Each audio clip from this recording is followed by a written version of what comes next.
What is there to say? What is there to say? Argentina looking like it's about to go to the semifinals of the World Cup of 2026, and they're going to be playing England. And wish God help us all and pray that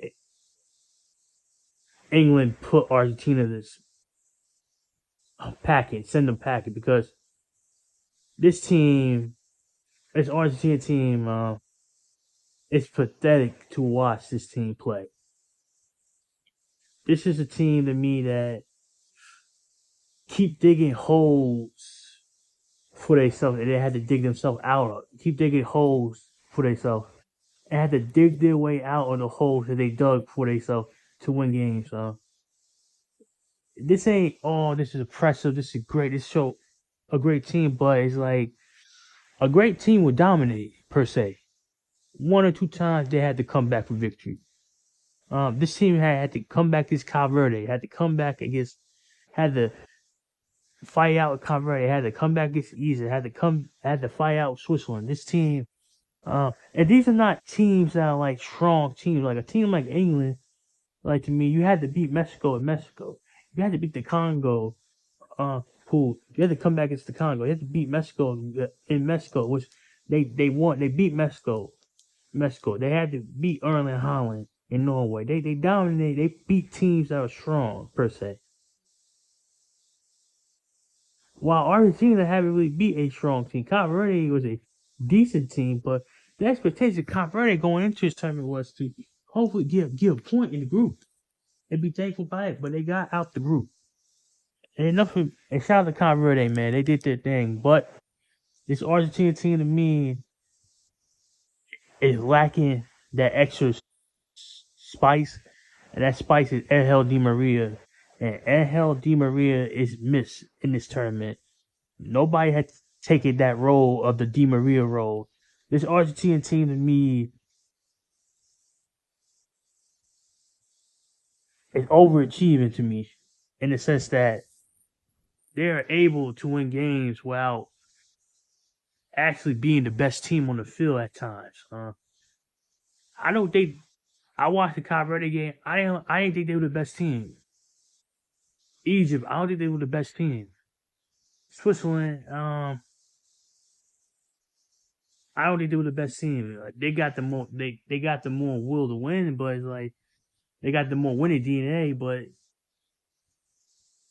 this team is is a dead team walking per se. This England squad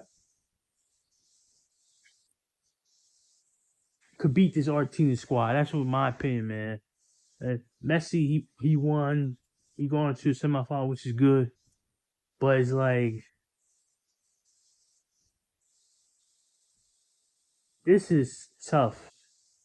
You could tell Messi wasn't at his best today, per se, right? And he was begging someone to take this game, begging somebody to step up. But luckily, Julian Alvarez, he stepped up big time.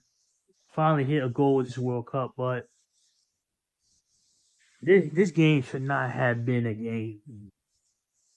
This game should have been over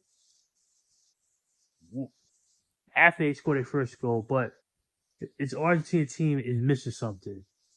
They're missing something that could separate them from other teams, and that's why it could be a hard time for the Argentina team to repeat as champions per se. It's going to be hard, but they got to figure something else. The coach Scaretti, he gonna have to figure out a game plan and prove that he don't have to keep on digging holes for himself. I had to dig himself out of holes he dug for himself. Because at some point that's gonna run out. Them digging themselves out of holes they made for themselves, it's not gonna always save them. They're gonna play a team in England in which their experience and motivation. But it is what it is. Let's talk about Switzerland.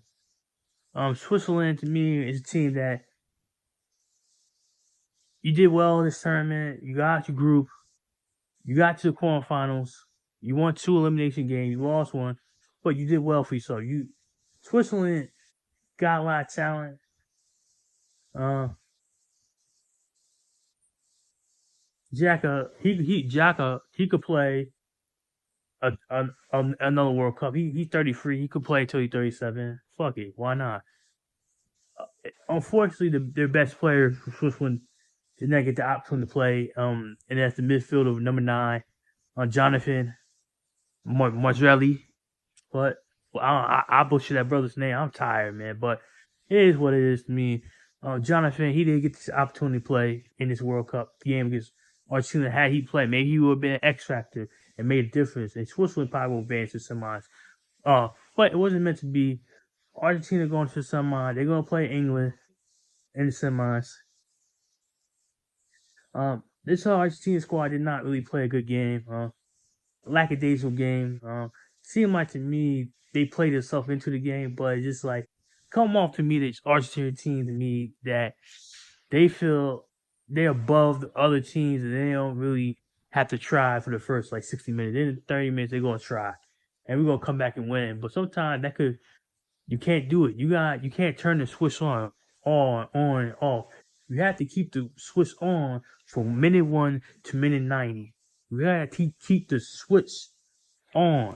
If you can't keep the switch on from minute 1 to minute 90, the clock that's not gonna work. If they don't do it, then it's gonna be a loss coming their way. And maybe I'm wrong. Maybe this is hey, this is the destiny for they're a team of destiny. They could win it, but I don't believe it, man. But I don't know, man. Like we got England versus Argentina, and we got Spain versus France, semifinals. We got the big powerhouses per se. You got England versus Argentina. You got the rematch from '86, the rematch from '98, the rematch from 2002. They met multiple times in the World Cup, but we got Spain versus France in the battle of Kylian Mbappe versus Lamine Yamal. Can Lamine Yamal back up the talk he done, or will he be humbled by France? Will Kylian Mbappe finally beat Lamine Yamal per se? But this is it for you, man. I'm Around the World TV. Thank you for watching this video. Thank you for subscribing to the channel. Hit that subscribe button. Subscribe to the channel, man. At least that's all you could do, man. Like, and thank you for watching the video. Much love, much peace. I'm tired.